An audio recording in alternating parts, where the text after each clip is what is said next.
사도행전은 둘로 나눠집니다. 전반과 후반으로 나눠지는데 앞쪽 부분엔 성령 강림과 함께 출발한 우리 교회에 대한 설명이 있고, 계속해서 베드로 중심으로 있다가 이제 13장을 기점으로 해서 바울 중심의 그런 말씀들이 저희들에게 기록이 되어 있습니다. 제일 처음에 등장하는 것은 바나바와 바울이라 이렇게 이야기하는데, 바나바는 바울을 소개한 사람이고 점점 시간이 지나면서 바울과 바나바다 이렇게 이야기해서 이제 바울은 더 앞면에 등장하고 바나바는 이제 뒷전으로 밀려나가는, 어떻게 보면 바울이 중심이 되어가는 그런 모습이 있습니다. 여러분이 아시는 것처럼 이제 바울은 1차, 2차, 3차 전도 여행을 했습니다. 그 다음 이제 로마 여행을 한 다음에 하나님께서 부르심을 받는데, 13장 제일 처음서부터 이제 1차 전도 여행에 대한 말씀이 기록이 되어 있습니다. 그런데 본격적으로 이제 전도를 시작을 하면서 성령께서 거기에 모든 중심이 되신 것을 저희들에게 알려주고 있습니다. 13장 전체를 보게 되면 이제 앞으로 어떤 일이 일어날 것인가, 그리고 1차, 2차, 3차 전도여행, 그리고 로마 전도여행뿐만이 아니라 앞으로 복음이 전달되는 모든 일들에 대해서 어떤 일이 벌어질 것인가 하는, 예수님께서 오시기 전까지 주의 교회의 존재와, 그리고 주의 교회 모든 사역과, 또 그리고 주의 교회를 위해서 사역하는 모든 사람들에게 성령이 어떠한 관계로 계실까 하는 것을 결정짓는 굉장히 중요한 장이라 생각을 합니다. 여기 보게 되면은 맨 앞쪽에 13장 2절에 보시면 이런 말씀이 있습니다. 주를 섬겨 금식할 때 성령이 이르시되 내가 불러 시키는 일을 위하여 바나바와 사울을 따로 세우라. 사람을 선정을 하는데 그때 성령께서 세우라 이렇게 말씀을 하십니다.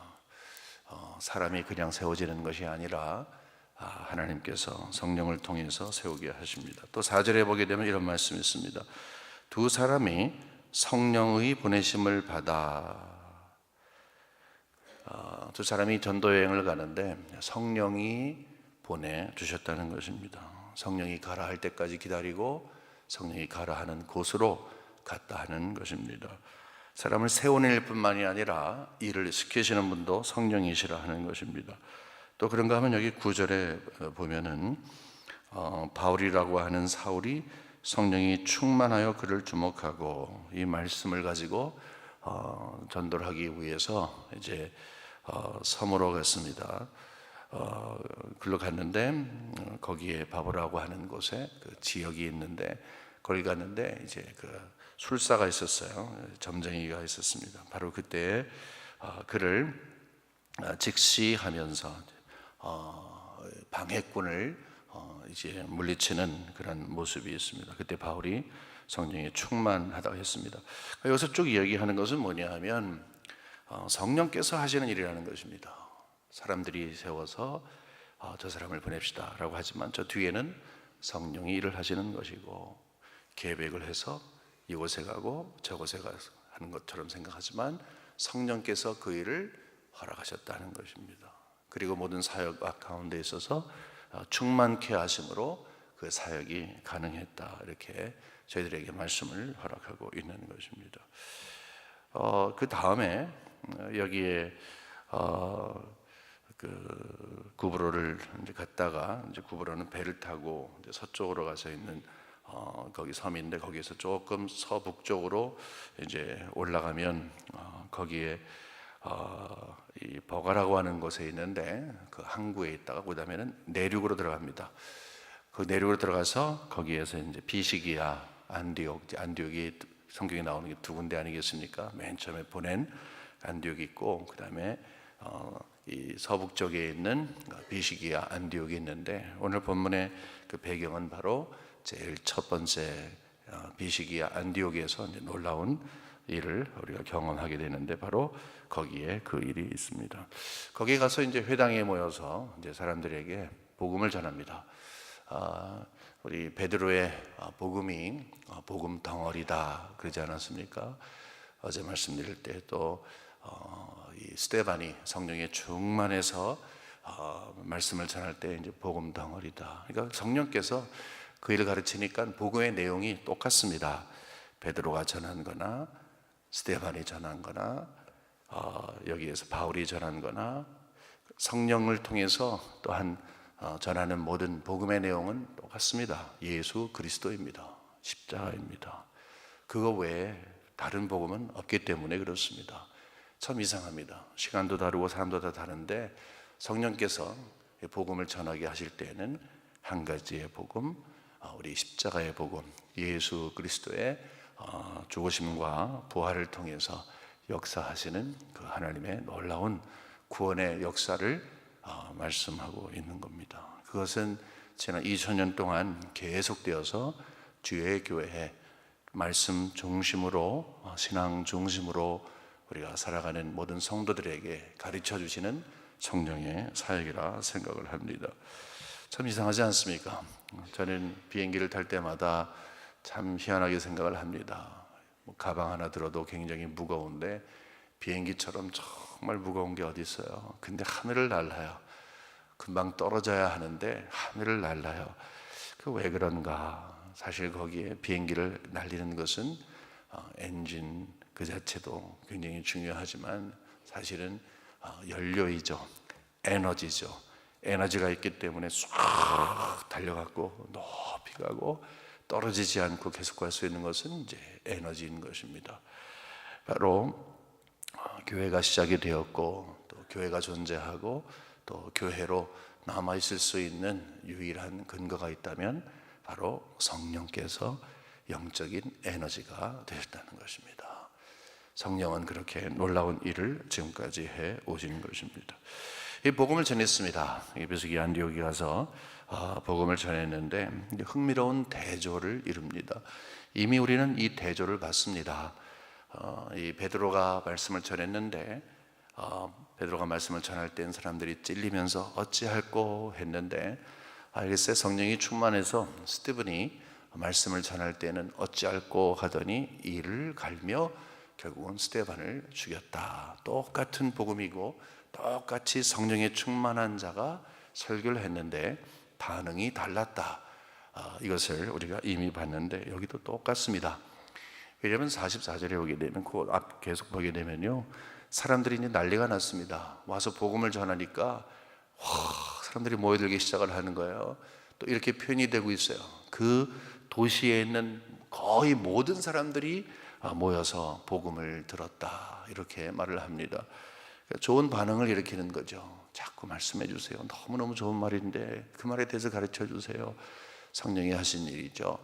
그런데 또 대조가 되는 것은 사람들이 시기와 또 비방을 하는 일을 합니다. 유대인들입니다.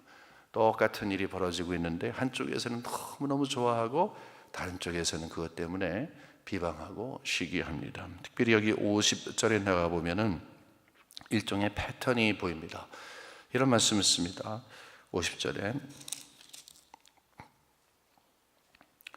이에 유대인들이 경건한 귀부인들과 그 신의 유력자들을 선동하여 바울과 바나바를 박해하게 하여 그 지역에서 쫓아내니, 성령의 일로 지금 복음을 막 전하고 있고 많은 사람들이 마음이 뜨거워지고 은혜를 받게 되는데 이제 구조가 생깁니다. 그것은 방해하는 구조입니다. 그것은 뭐냐 하면 여기 세 가지의 단어가 있는데 선동합니다.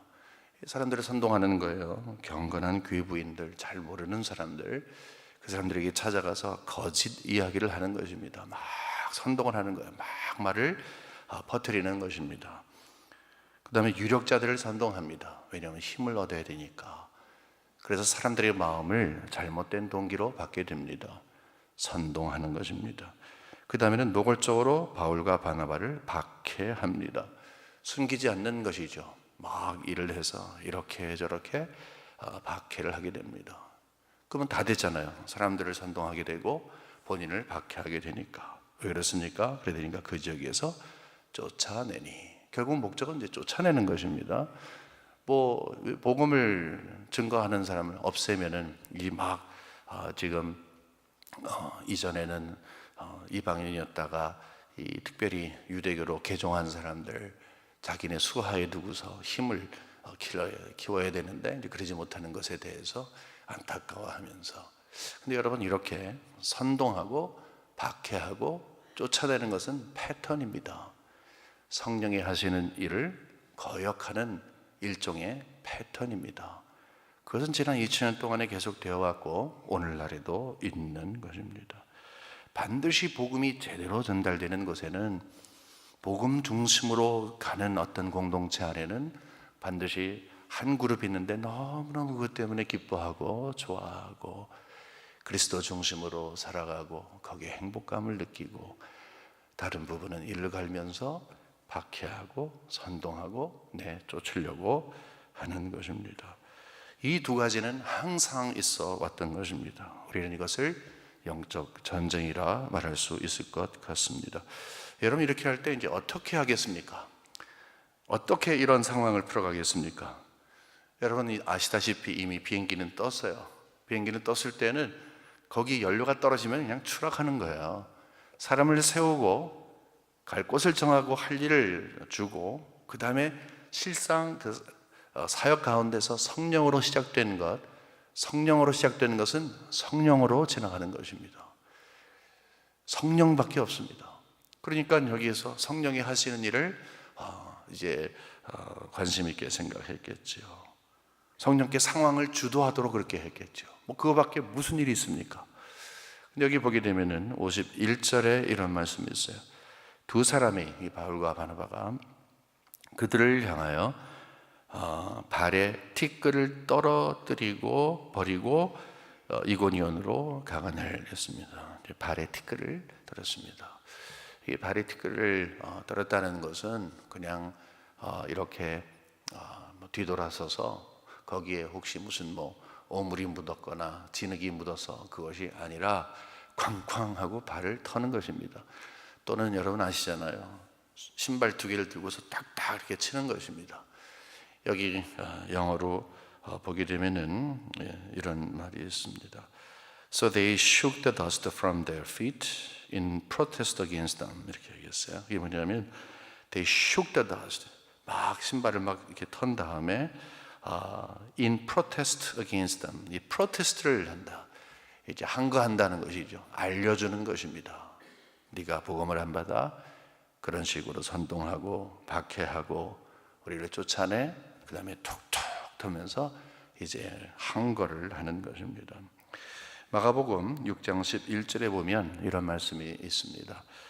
어느 곳에서든지 너희를 영접하지 아니하고 너희 말을 듣지도 아니하거든 거기서 나갈 때에 발 아래 먼지를 떨어버려 그들에게 증거를 삼으라. 이런 말을 하고 있습니다. 이것은 감정을 토로한 것이 아니라 예수님께서 하신 말씀을 그대로 하는 것입니다. 지금 발에서 신발을 벗어 툭툭 트는 것은 너희들 왜 그래? 라고 하면서 나 기분 상했어 그런 것이 아니라 예수님께서 그렇게 해라. 그 말씀을 그대로 실천했을 뿐입니다. 어떤 일을 하는 것입니까? 여기서는 이것은 하나의 증표인 것입니다. 복음은 구원의 메시지입니다. 하지만 구원은 동시에 심판의 메시지입니다. 복음이라는 것은 이제 받는 자들에게는 구원이지만 받지 아니하는 자들에게는 심판인 것입니다. 이 구원과 복음은 항상 함께 가는 것입니다. 예수 그리스도의 십자가는 살리는 자에게는 생명의 십자가이지만 하나님이 죽이는 자에게는 심판의 십자가가 되는 것입니다. 받으면 구원받고 거부하면 심판을 받는 것입니다. 티끌을 떨라고 하는 것은 너와 나와 상관이 없다 하는 것입니다. 너와 나는 상관이 없다. 그 말은 뭐냐면 하나님과 너와 상관이 없다 이런 말을 하는 거예요. 그래서 하나님께서 복음자들에게, 복음을 전하는 자들에게 마음에 좀 위로를 주시는 거예요. 여러분 스테반이 성령에 충만해서 참 역사에 남을 그런 설교를 했는데 돌 맞아 죽었잖아요. 그런 거와 마찬가지로 역사에 보게 되면 복음 전하다가 죽은 사람 엄청나게 많습니다. 그들에게 이거는 개죽음도 아니고 모두 아니고 하나님께서 말씀하시는 것이죠. 격려하시는 것입니다. 실망하지 마라. 패배감을 갖지 마라. 받을 사람은 받는 것이고 받지 않는 사람은 받지 아니하는 것이다. 복음을 위해서 노력해라. 복음을 끝까지 전해라. 인내하며 전해라. 하지만 그것을 받지 않는 것은 네 책임이 아니다. 그 사람 책임이다. 네가 그걸 어떻게 하겠니? 라고 하면서 주님께서 복음을 전하는 자들 모두에게 위로해 주신 것입니다. 하나님은 절대로 포기하는 분이 아닙니다. 끝까지 추적해서 사랑하는 분입니다. 하나님은 쉽게 포기하라고 말씀하지 않습니다. 이것을 오해해서 노력도 안 해보고 아니면 조금만 노력해보고 저 사람은 하나님이 선택한 사람 아니야 이렇게 말을 하면 안 되죠. 당연히 안 됩니다. 최선을 다하는 것입니다. 하지만 절대로 포기하지 않는 하나님이라고 하는 것은 반만 맞는 것입니다. 왜냐하면 하나님은 선택한 사람은 포기하지 않으시지만 선택하지 아니한 사람은 포기하는 것입니다. 우리 장로교, 우리 보수적인 장로교의 교리 중에 가장 중심되는 것이 하나님의 선택 사상 아니겠습니까? 하나님이 선택한 자는 어떻게 하든지 쫓아가서 추적해서 최선을 다해서 하나님이 노력하시지만 하나님의 일이죠. 성령의 일인데 그렇지 않으면 버리는 겁니다. 그것을 유기라고 이야기를 합니다.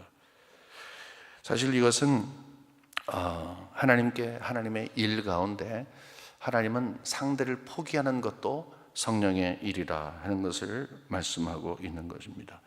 사람은 그가 누군지를 모르기 때문에 최선을 다해야 됩니다. 복음을 전하는 자나 아니면 우리가 주위에서 예수 잘 안 믿고 마음이 이렇게 두터운 그런 분들이 있잖아요. 우리 함부로 저 사람은 안 돼 이렇게 하면 안 됩니다. 굉장히 예민한 일입니다.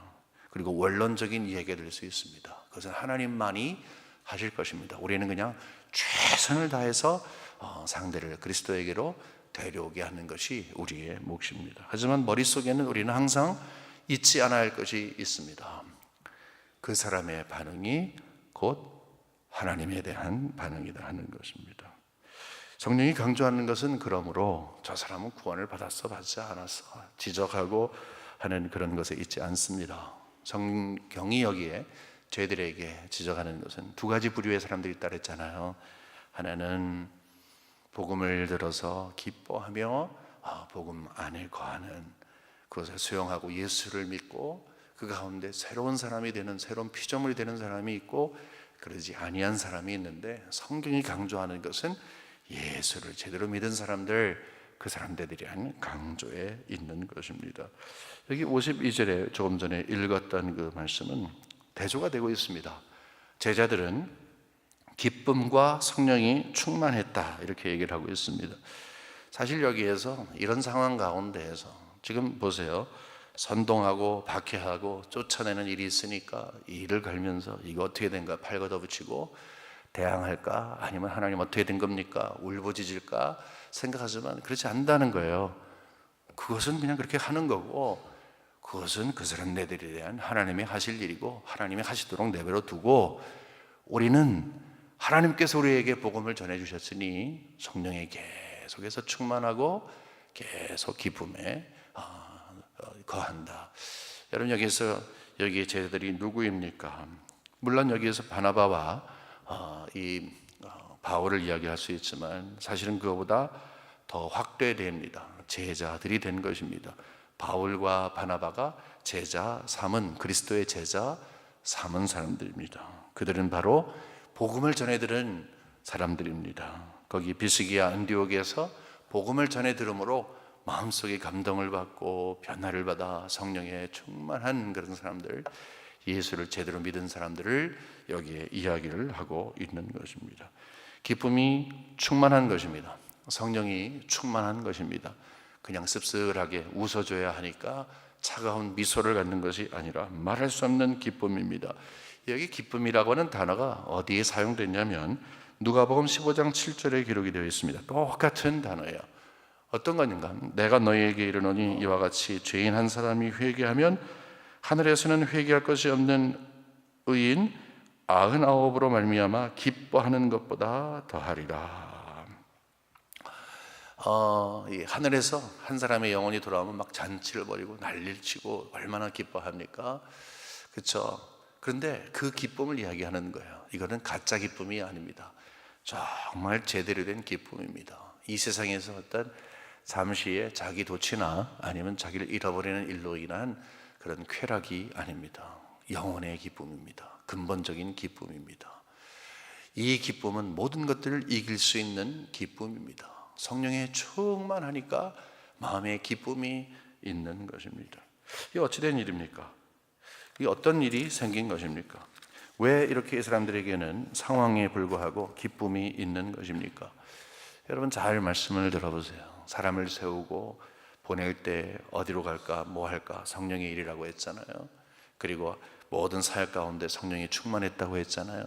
비행기가 딱 떴을 때 결국은 비행기가 그 연료로 인해서 가는 것처럼 성령으로 간다고 했잖아요. 역시 성령의 역사인 것입니다. 성령이 하시는 일을 알게 된 것입니다. 어떤 상황을 통해서라도 복음이 전해진다고 하는 상황을 알게 된 것입니다.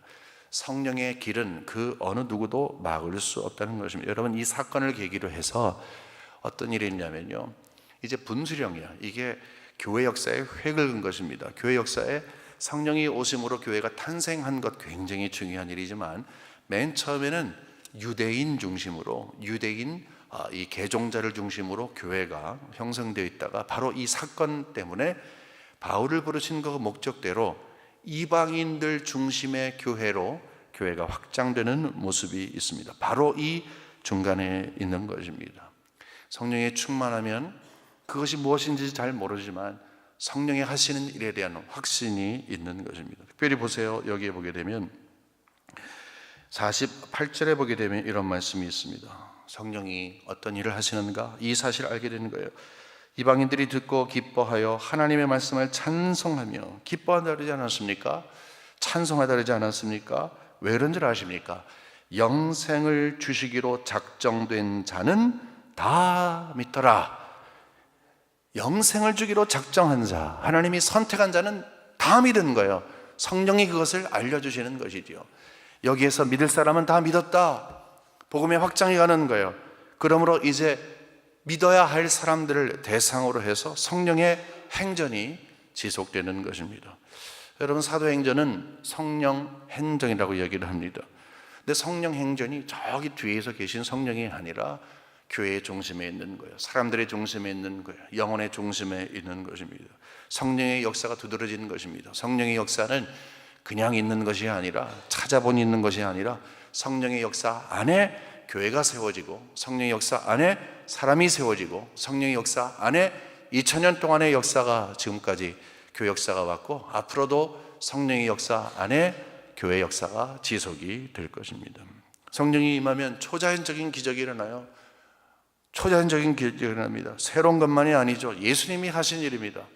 초자연적인 기적이 일어납니다. 제가 성도님들을 위해서 간절히 기도할 때 주님 기적의 역사를 보여주시옵소서. 이 시대에도 기적의 역사가 있습니다. 여러분들도 기적의 역사를 바라지 않습니까? 성령은 기적의 역사를 주십니다. 하지만 기적 중의 기적은 사람이 변하는 것입니다. 성령 충만한 성도님들은 삶이 변하는 거예요. 그 사람이 변하는 것입니다. 성령이 이 땅에 오시어서 가장 중요시 여기는 것은 그 사람이 먼저 변하는 것입니다. 근데 거기에 머물러 있는 것이 아니에요. 성령에 충만해서 그 사람이 변화되면 그것으로 머물러서 내가 어떤 사람이냐, 내가 뜨거운 사람이냐, 차가운 사람이냐, 뭘 하냐, 못하냐. 여러분 여기에 이거 굉장히 중요한 일이지만 그 다음에 성령에 충만한 사람들은 모두 함께 바라보는 것이 있어요. 성령의 역사를 바라보는 거예요. 거기에 기쁨이 있는 거예요. 상황을 보지 않는 거예요. 성령의 역사를 바라보는 거예요. 성령께서 이 일을 통해서 그들에게 슬픔을 주시거나 성령을 소멸했다고 말하지 않습니다. 분명히 이런 현실 가운데서도 성령이 충만하고 기쁨이 충만했다 이야기를 합니다. 성령에 대한 이해가 있기 때문에 그래요. 성령에 대한 이해는 성령이 가르쳐 주실 때에 가능한 것입니다. 영생을 주기로 작정한 모든 자들은 다 구원을 주신다. 바로 여기에서 주님께서 나에게 영생을 주신 것을 감사하는 거예요. 여러분, 신앙은, 우리의 신앙생활은 제도 가운데 어떤 제도의 틀에 박힌 것, 그것이 잘 이뤄가는 것이 아닙니다. 영이 살아나는 거예요. 내 영이 살아나는 거예요. 영이 살아나니까 거기에 기쁨이 있는 것입니다. 그러다 보니까 성령 행정 가운데서 성령이 초자연적인 역사를 주시고 사람들을 세우시는 것도 너무너무 귀하지만 함께 바라보면서 교회라고 하는 것은 이런 것이구나. 성령 충만해서 하나님이 하신 일을 함께 바라보는 아름다운 공동체가 이루어지니 그 기쁨이 함께 나눠질 수 있는 것이죠. 사람 일을 하다 보면 인간이니까 또 지정의를 갖고 있다 보니까 감정을 무시할 수 없습니다. 감정이 상하게 되면 그저 다툼도 있고 어려움도 있지만 또 감정을 하나님께서 이렇게 보도해 주시면 거기에 사랑이 우러나는 것입니다. 그것조차도 성령께서 붙들어 가시는 것입니다. 하지만 아무리 그렇다 할지라도 사람의 감정 아래 교회를 두지를 않습니다. 교회는 사람의 감정 아래 있는 것이 아닙니다. 교회는 성령을 거스리려고 선동하고 박해하고 쫓아내는 사람들의 손에 있는 것이 아닙니다. 복음 그렇게 연약한 것이 아닙니다. 그렇기 때문에 성령에 충만한 모든 자들은 눈을 떠야 하는 것입니다.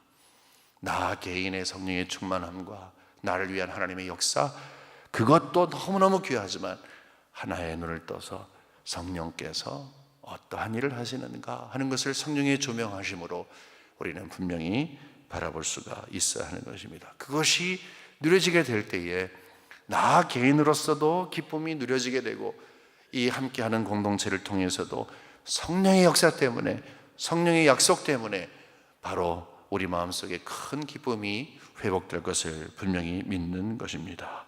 그러므로 여러분 개인과 또 여러분이 속한 가정과 여러분이 속한 구역과 지체와 우리 교회가 성령에 충만할 때 기쁨이 충만할 줄을 분명히 믿습니다. 그 주체가 누구이냐? 기쁨은 그냥 만들어지는 것이 아닙니다. 성령에 충만하십시오. 성령에 충만할 때, 성령을 누릴 때, 성령을 제대로 알 때, 성령의 역사를 체험할 때, 성령께서 하시는 일을 분명히 바라볼 때 우리는 바로 거기에서 큰 기쁨을, 충만한 기쁨을 공유할 것입니다. 그러므로 이 아침에 우리가 함께 기도할 것이 있습니다. 우리가 아침에 기도할 것은요, 이제 우리의 좀 관심을 조금 시프트했으면 좋겠습니다. 지난 3일 동안엔 나에게 계신 성령님, 내주하시는 성령님에 대한 이 우리가 강조점을 가지고 함께 기도를 했어요. 나 안에, 내 안에 거하시는 항상 계신 우리 성령님. 그런데 이제는 나에게 계실 뿐만이 아니라 성령을 통하여서 성령의 역사를 이끌어 가시는데 성령의 역사를 바라볼 수 있는 눈이 되어서 하나님 나에게 기쁨을 회복해 달라고 우리 한번 기도했으면 좋겠습니다. 맡겼으면 좋겠습니다. 여러분 성령 충만을 위해서 간구하십시오. 성령 충만은 자동기기가 아닙니다. 기도하면 성령 충만이 아닙니다. 성령 충만은 선물입니다. 똑같은 자리에 있어도 성령 충만한 분과 그렇지 못한 분이 있어 왔습니다. 아마 오늘 아침도 그럴 수도 있습니다. 그러니까 간절히 여러분 마음속에 뜨거움을 달라고, 기쁨을 달라고, 신앙의 회복을 달라고, 성령의 충만함을 달라고, 불쌍히 여겨달라고 하나님 앞에 기도할 때 이 아침에도 우리가 월요일부터 계속 그런 것처럼 성령 충만한 기도의 시간이 될 줄을 분명히 믿습니다. 오늘도 우리가 음악을 좀 크게 틀고 적어도 일주일만은 여러분 혹시 여러분의 신앙의 성향이 다르셔도 이해하시고 통성으로 기도하고 우리가 울부짖으며 하나님 앞에 나와서 간절한 마음을 가지고 성령이여 충만케 하여 주시옵소서. 우리 다 같이 우리 하나님 앞에 기도할 때 우리 다 같이 한번 주여 3번 부르시고 함께 주님 앞에 기도로 나가는 시간 되도록 하겠습니다.